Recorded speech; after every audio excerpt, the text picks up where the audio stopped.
How's it going, everybody? This is Sherrod Seward, managing member at Innovative Immigration Law, also known as Sherrod Sports Visas, where we do O1, P1s, EB1A for the best athletes, entertainers, minds, and companies around the world.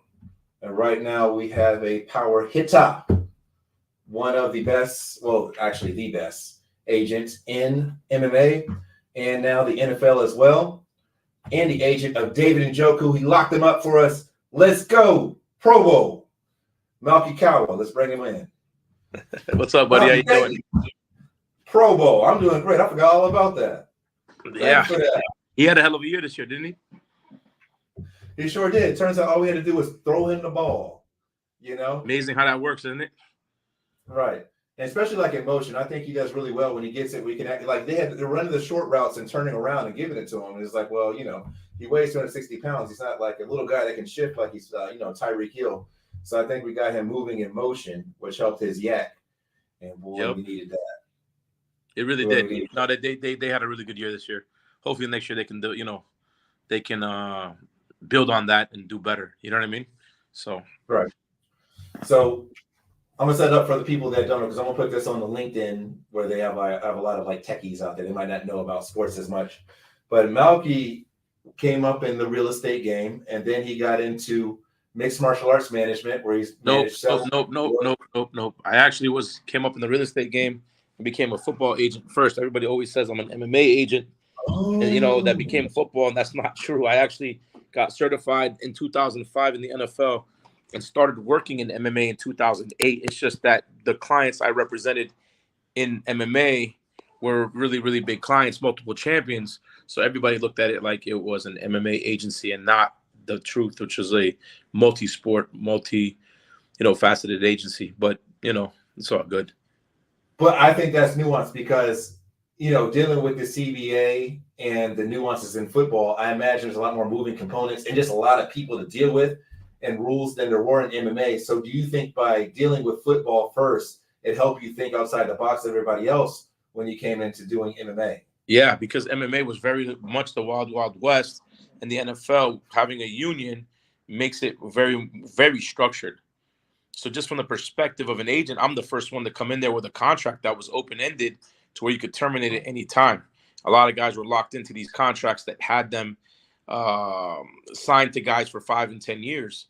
So because of my experience in the NFL, where that's not how it is, I came in and told guys, look, this is what I got, the best fighter in the world signed, right? I'll do it with you.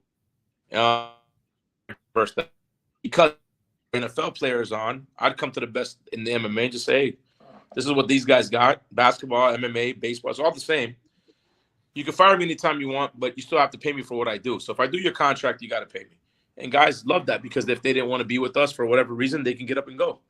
Most guys I have still to this day have had their whole entire careers, and they basically are on a deal where they can leave anytime they want. So from the evaluating talent side, did you do that yourself, or did you have somebody to tell you who's a beast and who's not? Well, no. It depends. In MMA, I have a bunch of guys that work with me. When I first started, it was just me, and I would just dove into fights, and I'd watch them all the time. I'd watch guys. I remember watching John Jones and knowing he was going to be the best. Like, I can evaluate fight talent really well. Football, my relationships with guys in the NFL, I just ask the scouts. They'll tell you who's who and who's not. It's not what you see with Mel Kiper. It's not what you guys think you see on TV. Just because a guy rushes for a lot of yards, it's not how it works. So in NFL, you got to have to, talk to the guys who are making the decisions to determine whether or not, the guy that you're looking at is actually a draftable prospect. Got you. Now, do you have a preference when it comes to dealing with, I guess, draft picks as opposed to guys that are moving on to their second contract? Or do you repeat that one more time? Oh, you came in and out. Say it again. I know some agents that they prefer to deal with guys that are coming on their second contracts, do not pay as much attention to the draftees. But for you, is it kind of like both? Do you have one that you enjoy? Yeah, dude, a client is a client, whether they're coming into their rookie year or they're coming into a second contract. You want to, listen, it's like having kids, right? You love all your kids the same, but you pay attention to the one that needs you the most that day. At the end of the day, that's kind of how I look at this. So whether you're going into a second contract or you're a rookie, it's my job. You know what I mean? So I pay attention to it, to both the same. Now, if you're asking me preference, there's something fun about taking a guy right out of college through the process, getting them drafted, being there on draft day, watching their emotions pour out, the natural raw emotion of finally making a dream come true. I think that's amazing. From a cost perspective, the guys on the second contract, you meet them, you sign them, you get a second deal. There's no, it's not the same. You know what I mean? The emotional aspect of it isn't there like that. Somewhat kind of, because they get a big contract. It's overwhelming, but you don't have to spend the money you spend on a rookie. Does that make sense? So if I didn't have to spend money and I could just make money, just if it was just my bottom line, then yeah, you'd rather do it that way. But I actually enjoy the rookie process. Yeah. That's going to bring me to another thing. I just thought about this strategically. If you have unsigned free agents, they can get to their second contract quicker than the drafted athletes. Well, the undrafted free agent is not, typically going to make it to a second contract, if that makes sense, right? Like, that's not the way that works. If they were that good, they would get drafted. There's guys that make it, but that's not necessarily the route you want to go as an agent. But I get guys undrafted first round, in the middle, all over the place, so it doesn't really matter, if that makes sense. But what if they're foreign and nobody knows they exist, but they're like monsters? Yeah, who could do that? It would be a major advantage for somebody to have the ability to find guys that nobody can get their hands on. Right. And then that's why I kind of strategic, because we're supposed to be talking about global migration. But you piqued my interest because you broke my imagination. I thought you were MMA into NFL. So when you said NFL to MMA, that most people don't get that part right, and I don't know why. I've said it since day one. I actually first got licensed as a football agent in 2005, and did MMA from that point forward. So, well, look right here. Do you have that in your bio? I did. It's been there forever, but I don't know if anybody reads bios. I try to do my research. So the reason I brought up, I was talking to Malki before we had this, is Malki on the MMA side, and a lot of the more sophisticated managers get this. There's a lot of advantages to getting visas for fighters through the agency. For one, a lot of times promotions can put undue pressure on fighters when they have the visa and tell them when the fight, when they're going to renew and all that. Correct. And also it kind of takes away their ability to negotiate if they have to wait on work authorization for somebody else. So what I was kicking around with Malki was, and we were talking about NIL deals too, to where college students can't get paid on the visas, but they could get paid on work visas. So we're looking at the idea of taking the same visa structure we do in MMA, which is first round management will hold the visa, to do that also in football, because a lot of these foreign players end up on short-term, training camp visas, and you can't. And if they get cut, they have to go. You can't train to be a football player in Cambodia, right? Right. 100%. So, I mean, listen, there's definitely an advantage to doing that, and obviously there's a bigger advantage to having attorneys like yourself accessible, that understand it and that know it. If anybody's watching this podcast, okay, I can tell you that we've been dealing with your friend. I can tell you, to the listeners, right, to the viewers, that I've been dealing with him. I should go the other way. That way, yeah. On my screen, it's that way. I've been dealing with him now for, has it been over 10 years already? Yeah, I think so. Okay, at least 10 years. He's the only guy I go to any visa issue. He's the only guy that I would trust to handle any visa issue. Matter of fact, it got to the point that he's so good at it, I introduced him to the UFC, and they started using him for their complicated cases and things that they needed to get expedited. He's the guy. So listen, whether you're an agent that's listening to this, or you're an athlete, whether it's a fighter or a football player, the one thing you definitely want is to have an agency that's looking at the big picture and not just, hey, I got you, the NFL got you the visa, let's go over there. And then you go in there and then you get cut, and then now you're back to whatever home country you came from, and you need to stay. So your agent should be willing to get you the visa and put it under their banner, so that way you can stay in the country and then go from there. And I think that's kind of like, when we sat and talked about this and you explained all the outcomes that people have, it made a lot of sense for us to do it the way we do it. Yeah. And I think I appreciate that also. And I think the longevity comes with looking at longevity from the beginning. It's all about infrastructure, right? Whether it be visa infrastructure, relationship infrastructure, and just attention infrastructure. Like you said, hey, it don't matter if the contract's open-ended if they're dealing with us, because what it is. Well, I mean, listen, here's the thing, though, right? Like the concepts are very simple. If you were in a relationship, right, and you didn't want to be in it, do you really want a contract that made you stay in it? You'd want to get out of it, right? And listen, somebody can kick, cry, and scream all day long. They can promise to change, promise to do this, promise to do that. And it's your choice to stay or go. In these contracts, if I signed you to a 5-year deal, I could do whatever I want. And I got you in a 5-year deal. As long as I do my end, offer you fights, get you fights, do this, do that. You can't go anywhere. And that's not the right thing to do. I think if somebody does not want to be with you, they shouldn't be with you. So to me, it was like, look, it's either I do my job and people stay, or I don't and they go. Sometimes they go for ridiculous reasons. Sometimes I deserved it. It is what it is.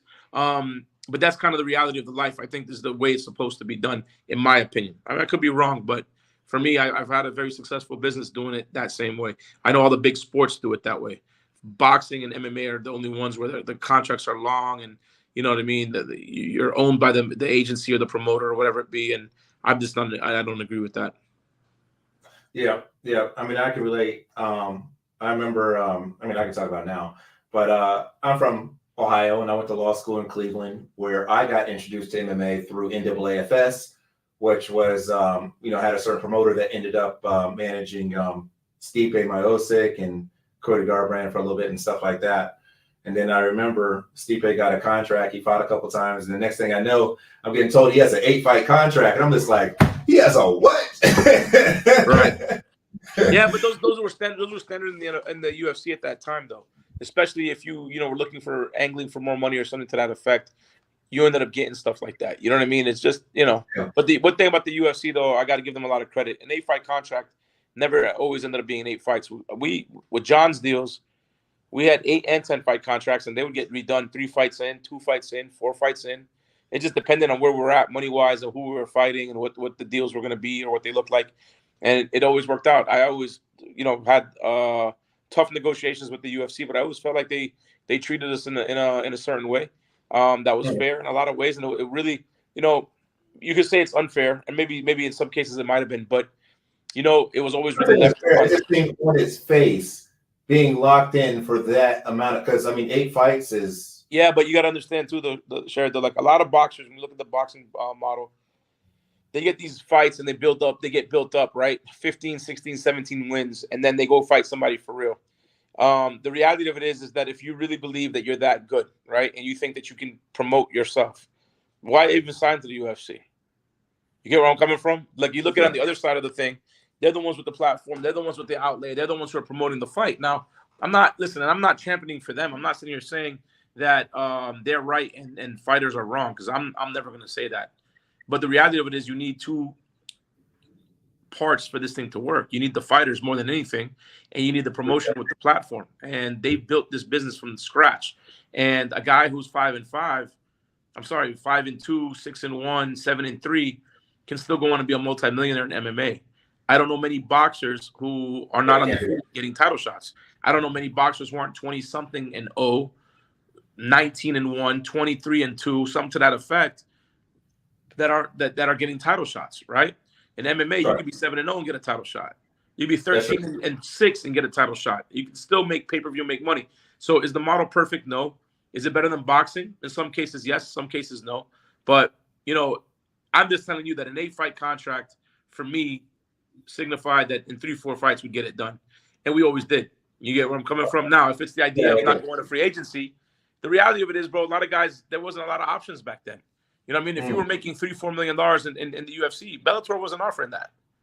Bellator wasn't matching that. You had to really be something special for them to do that. So if you had a guy that some people, you know what I mean? Some people can, what do you call it? It would be all right. You know what I mean? So that brings you 2 questions. You got time for 2 questions? Yes, sir. 2 tough questions. So I'll give them to both. Like, well, let's go with the first one. So Bellator, off of Showtime. From what I understand, they're not operating in the United States right now. They're focused on Europe. Are you surprised by that? Like, what do you think? What do you think about that? No, I listen. I don't. That's the PFL. Bellator is now owned by the PFL. So if they're really operating in Europe, it's because they're building up the European series and the Challenger series that they have out there in Europe. But if I'm correct, they're going to be doing shows in the U.S., but I could be wrong. I mean, if that's what they're doing, then that they must have some sort of business strategy in Europe and the Middle East and all that I'm just not aware of at this moment. Okay, so they were purchased by PFL, correct? Who has ESPN deal, right? Yeah, and how's the PFL doing? Like to in your opinion, are they is it a profitable business yet, or is it something where it's still in the investment phase? We don't know. I have no idea. I know the Saudis just invested a whole bunch of money, and from what I know, they're doing good. Other than that, I have no idea. I'm not an investor. I'm not a shareholder. I don't get reports. I have no idea. I'm the wrong guy to ask. Got you. But I know, sometimes the UFC, you can go and see a report on what their revenue deal with ESPN was, but I've never seen a revenue deal on what it looks like with PFL. So, listen, they put on fights. The checks cash. The fighters are happy. Everybody's good. So they're good with me. I like the PFL. They're good people, and I think they're going to be all right. So, I want everybody to be okay. I want everybody to be okay. To be honest with you, I like that they seem to be very they're pliable. I saw that Francis. That's what my next question goes about Francis. But I saw Francis sign with them, and then we did business with Celia Promotions, and I went to their shows when Clarissa Shields was fighting. Oh man, we were so scared. Clarissa Shields, I like her because she'll compete with anybody. She just wants to fight. She don't care what it is. Right. So I thought after the first time, I'm like, your lesson is different out here. But she went back out there and did it. But kudos to the PFL that they were willing to do that deal. Now, here's my next question is, I remember a couple years ago, it was about a good 5 years ago, and I was sitting across the table from Francis Ngannou, and he says, I want to fight Tyson Fury. And I might say, no, you don't. I didn't even mean to say it. He looked at me like he's getting ready to kill me. But, he went out and he set his deal out with the UFC. And then now he's kind of doing his things with Saudi Arabia. And when you said, if you can promote yourself, what is the benefit of, having a promoter? But I just want to kind of get your thoughts on that model where he really kind of bet on himself. He didn't bet on himself. Hold on, but that's different. What I said was, if you really like that, then go promote yourself. But I'm talking about from the ground up. He's who he is because he was the UFC champion. If they never put him on the stage up until he fought in the UFC, you never heard of Francis Ngannou. He was a kickboxer before that, correct? You never heard of him. No one ever knew anything about him. So if we're being honest, what I mean by what I said was, you can't be the guy that says, I'm coming here, I'm going to be brought up by you guys, promoted by you guys, put on the biggest stage by you guys, paid by you guys, and then turn around and pretend that I did all that by myself. 1,000% he did the right thing. Listen, he did the right thing. He fought his contract out. He sat it out. He did everything that was within the rules of his contract. And he went on to something that he deems to be better, bigger and better. How can anybody be mad at that? I mean, listen, Dana's going to be upset and people are going to be mad, but he did what he did. You know what I'm saying? And God bless him. But to pretend that he got what he got because it was just him, you can't convince me of that. Because before the UFC, I got guys that make a lot more money than boxers and fighting who are, listen, they might be, 17-6 in MMA, right? Former world champ or whatever. Goes to boxing in his first fight. He's making $500,000 in boxing. Nobody in boxing makes $500,000 in their first fight. You know what I'm saying? $650 for this one, $350 for that, $450. They don't make that, right? For you to make that type of money, you got to be fighting for a belt most of the time. Talking about one of those regional belts and stuff like that. Right. So you get what I'm saying? So it's the fact that he did what he did. God bless him, because what he did do. Let me tell you what he did. What he did was he did not re-sign. That's it. And then he went on to somebody that wanted him. Right. Listen, if there was no PFL, and by the way, if there was no PFL, right? Maybe he still, signs. He does, because he signed a boxing deal as well. Oh, we might have lost him. Hold on, can you see me? Sorry about that. I got a phone call at the same time. He signed a boxing deal, and what I'm saying is that without boxing, without MMA, I don't know that he would have signed that boxing deal. He doesn't like Tyson Fury, and he's a very big star today because of everything that he's done. And kudos to him for doing it. I mean, it is what it is. Did you see that fight? Did you see the fight with him? And can't hear you. Hold on. Okay. I'm gonna have me on mute. Hello? Yeah, can you hear me? Can you hear me? I can hear you, yes. I can't hear you. Oh man, we lost him. I don't know why. It's all right. We can wrap it up. It's okay. Can't hear you. I'll give a text. Looked like we had some technical difficulties, but overall, I think it was a great conversation. Let me see if there's something else here. And hello. I don't know how to fix it. No, it's okay. We'll wrap it up. I'm trying to tell them. All right. I don't know what that means, but thank you for having me on the show. If you can hear me, if you can hear me, thank you for having me on the show. I'm sorry. I don't know why I can't hear you, but let me reiterate that the work you do is awesome because you give a lot of people opportunity to come to the U.S. to be in these promotions, the NFL. I think you're the only guy to ever got a guy internationally into the NFL, which I thought was an amazing move on your part.